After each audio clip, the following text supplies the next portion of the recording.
الله د پاره زنانو ته ویم هر چا سره لاس مه میلاوئ ښه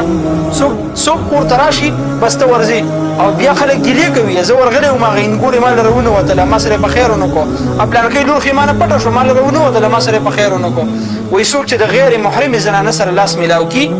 وی شیخ حسن جان شهید رحمت الله علیه به فرمایل وی دله به الله تعالی په قیامت کې داسې غذاب ورکي لکه د ژوندي سړي په سر کې چې میخ ټک وخي دومره سزا به الله رب العالمین په آخرت کې دله په یو لاس میلاولو باندې ورکي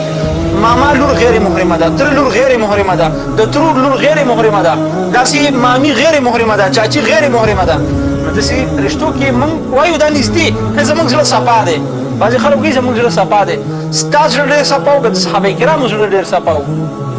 ام المؤمنین حضرت عائشه صدیقه رضی الله تعالی عنها دا ام المؤمنین ده